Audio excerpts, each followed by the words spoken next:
Hey, what's going on? I'm David Benites with Extreme Vocal Institute, and this is Rock from Within Destruction. How you doing today? Hi, I'm doing fine, thank you.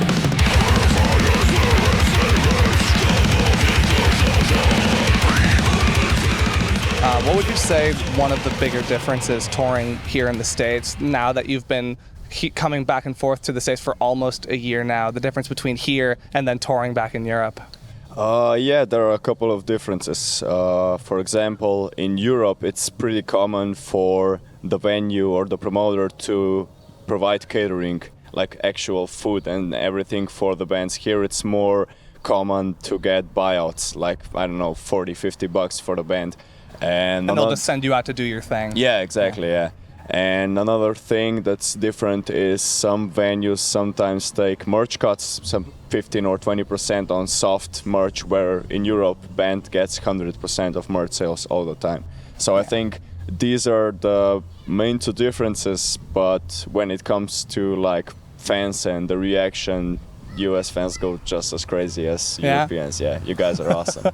That's awesome. That's really good to hear. And I know you guys have been doing your thing for a long time. Like, I know you've been doing this with the band for like almost just about 10 years, right? Yeah, something like that. Like me and the drummer actually founded the band, and we're the only original members of the band still working for the band. Yeah, so yeah, and there's definitely, like, when you're like trying to get a band off of the ground, there's so many ups and downs. What's that process kind of been like for you between then and now? To be completely honest, I never saw Within Destruction more than a garage band. Our drummer was kind of like the visionary and had all the ideas of what we could achieve. And yeah, I just kind of believed what, like, his vision and everything, and I just stuck by. And yeah, I think we just kind of worked to where we are now. So yeah, like you said, there have been plenty ups and downs, but I think even the fans, like, we've had so many members, and I think the fans only recognize us too. Like, I mean, there were some followings for the rest of the band members, but fans were pretty much mostly excited to see us. And that's good that, like, you two have been able to be a constant for everybody, and just for yourselves to be able to keep working together as a unit through all of like the various different like problems that come your way when you're in a band and you're trying to make it work for so long. Because when things get really complicated is definitely when some people kind of can't handle that sort of thing. Yeah, I mean, that's what happened. Like, a lot of people see a band, you know, just performing and see, wow, that's really awesome, I want to do that. Like, I can understand why some people would want to quit a band, but actually performing, that's only 5 to 10%. Like, the rest is like traveling, loading in, loading out, a lot of organization, a lot of logistics. It's a lot of money talk after a while. Money talk, a lot of fatigue, like mental and physical. And apart from that, like touring, you have to tour for a whole month, and touring doesn't pay much. If you have a job at home, nobody would want to let you go for a month, let alone for like 2 months or 3 months. So that's really a tough decision to make. Do I want to pursue like my band career where I'm not getting any money, or do I want to do just like a regular job and get money? So that's why we've had in the last couple of months, we've had a bit of a changeover in our lineup, just because of those things. Oh yeah, of course. And like, there's always so many problems like that can arise, and it's a very modern thing now for everybody in like touring bands. Like, all these kids are like watching these guys on stage thinking that that's all they do, but most everybody has, like, they have day jobs when they come back home. Exactly. Yeah. So given all of the different kinds of challenges there are to it, what about doing this as much as you are makes it all worthwhile for you personally? For me, like, personally, I've been given a really good opportunity because our job and mainly our boss really supports us. He really loves what we do, and he lets us take time off of work, or he lets us do work while we're on the road, so we can, when we come back home, we can still do our job. And I'm thinking, like, there are so many great musicians out there who don't have this opportunity and would literally kill people to be in my place. And I'm just like, I don't want to waste this. And I love doing what I'm doing. I love performing. I love meeting fans, but I just have the perfect opportunity to, you know, do my band. Yeah, exactly. And still keep my job having my financial security when I get back home. That's really amazing, and I think I wanna, take the advantage. Oh man, yeah, absolutely. A lot of people would kill for that Yeah, opportunity. So that's exactly. wonderful that you guys are in that kind of position where you can be touring as much as you are. Now, I believe I've seen, because a lot of people ask you on the internet about your vocal technique and your form and everything, and you're essentially self-trained, yes? Yeah, actually, I've played guitar for Within Destruction when me and our drummer first started out. Okay. And at one point we were missing a singer, and I was just like, okay, I'm gonna try to find a new band member. If it's a guitar player, I'll switch to vocals and he'll do guitar. If it's a vocalist, I'll just keep on doing guitar. So I found the guitarist and I just switched to vocals, and yeah, that's where my vocal story starts. All right, and you didn't try doing it at all before then? No, not at all. Yeah. So what was the process like? Because I feel like for so many people in that time period, like the earlier 2000s and then the earlier 2010s, a lot of people were just kind of looking to every single YouTube source they could to try and figure it out. And some people find a lot of that misinformation that's out there and kind of learn the wrong way. And thankfully, in your case, I believe you're doing a lot of things very, very right. What do you think kind of led you to that path of things vocally? Yeah, like you said, when I started out, the main source of knowledge was YouTube. I've pretty much watched every YouTube video, tutorial, vocal cover that was out there at that moment, and I've tried to learn. I tried to learn from that, but it is like you said. Kids kind of sometimes get the wrong perception of what vocals really are, and they want to try someone where in reality you need to have the mind perception of, okay, I have my own voice, I need to let my voice do what it does. You need to accept your voice. Some people want to sound like, I don't know, Phil Bozeman from Whitechapel, and their vocal range just doesn't allow them that, so they just want to do it and they end up hurting themselves. I think the main advice I would give, or just mind perception, is just let your vocal do what it's supposed to do. That's the most healthy and best way for you to do vocals. Yeah, definitely. There are a lot of people that try and either stretch their voices too far, or try and do something that's way too far out of their reach, or they're just trying to do it based on a lot of information that isn't really based on anything. Sure. Which is a nicer thing that now there are so many people out there actively seeking the right kind of information. When you were learning this kind of style, how long do you think it took between you kind of learning the style when you became the vocalist of the band to now? When did it really start clicking for you the way it does now? It took a really, really, really long time. Yeah.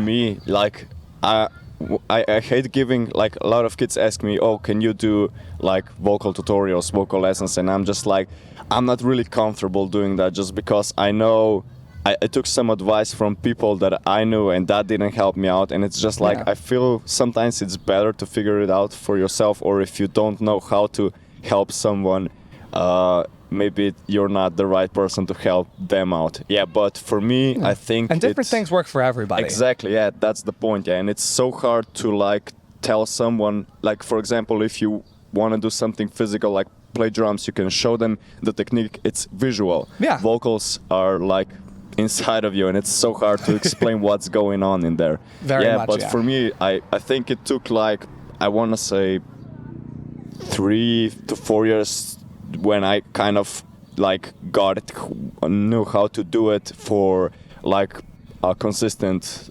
time, just because we've never toured before, and touring was that big, oh shit, is my voice gonna break 1 month every day, 30 minutes of screaming? So that was the biggest test for me, and once I got through that, I was okay, I know what I need to do now. Yeah, and that's really a thing a lot of kids at home sometimes don't understand, where you can be doing something at home when you're practicing or when you're making videos on your own as much as you want, but it really turns into something else once you get on the road, and that's when you really figure out what is and what is not going to work. Exactly. What would you say the biggest misconception is about doing vocals the way you do, is about metal vocals in general? I'm not really sure. I'd like to say that maybe this is just from observing bands. Yeah. We've played like opening bands. Like the vocalist would have really good vocals and super loud and super strong, but 2-3 songs and after that his voice is completely shot. Yeah. So Yeah. like a lot of kids, I think vocals need to be like super loud or super strong, but when in reality it's just like finding the sweet spot between your vocal tone and the volume of your vocal. And once you find the good overtone, the good tone and the perfect volume for your voice, and you make sure that it's not like wearing you down, that's what because you don't have to be loud. That's what the microphone is for. Yes, and exactly. The band fills the rest of the silence, and it doesn't matter if you're a few decibels louder or quieter. That's what the microphone is for. That's why the PA is there. That's why the sound engineer will make sure that you're cutting through. You need to make sure you're not fucking your throat up. Yeah, and that's the thing a lot of people need to understand, because unlike a guitar player or a drummer or anything like that, you only get one of these. True. On that topic, what was something initially that kind of drew you to the more distorted kind of metal vocals? Because like metal vocals is such a broad term, and there are so many different styles of the ways people can do this and the kinds of metal bands there are. What drew you to like the really intense, more guttural style? I think it was just like a general progression of what I liked to listen to. I started out with As I Lay Dying. That was my gateway to like heavier music and harsh vocals. And from there on, I just got to Black Dahlia Murder, Whitechapel. Yeah, and even if you listen to our first album and if you listen to our latest album, you'll notice that music is way different. And yeah, the vocals were appropriate to that music. So yeah, I just kind of got drawn to like what human voice is able to, project. So yeah, I think that just like the curiosity of what I could do. Oh yeah, experimenting is one of the best things you can possibly do, especially like when you're just like writing with your bandmates and your friends and just trying to figure out what direction you want to go in. Completely a lot of people agree, forget to have fun with that sort of thing. Yeah, yeah. And on that line of thinking, like the fun of the live show, how important is it to you to make sure everybody in the room is having a good time? Just because one thing that people say about you guys is you really know how to get everybody in the room involved. Yeah, of course it's really important for people to have fun, but I think sometimes, for example, for a frontman, it's really hard to... I think people are having fun if you're having fun. Yeah. But sometimes you're not getting the feeling that people are having fun, because some shows people are just gonna stand and they're not gonna move around, but you get discouraged. But that doesn't mean they're not in their head, they're not enjoying it. So what you need to, like another mind perception is like, I'm gonna give 110%, I'm gonna have the best set on stage, and I'm gonna make sure, even if I'm not seeing people moshing around, I'm gonna pretend like they're moshing around and just try and see if they're having fun. Yeah, I'm really bad with words, but I understand what you mean. I think I got my point across. Yeah. Positivity is key. Yeah. Like if you go into it with a positive attitude, then that positivity will spread to everybody, like on stage with you and then also in front of you. Exactly. Yeah. Last question I wanted to ask you, little on the sillier side. I know that you are both a pretty big Pokemon fan and a pretty big Billie Eilish fan. Oh yeah. First of all, same. Hell yeah. Yeah. And second off, second question, favorite Pokemon and favorite Billie Eilish song, and why? Oh shit. I know it's cliche, but I think I'd have to go with Pikachu just because it's the first Pokemon I saw. It's the first Pokemon I got on my Nintendo when I bought my yellow edition. Mewtwo was also... I'd have to choose between Pikachu and Mewtwo, but I think I'll go with Pikachu. For Billie Eilish, I think my favorite song is 6 Feet Under. Yeah, I really like it.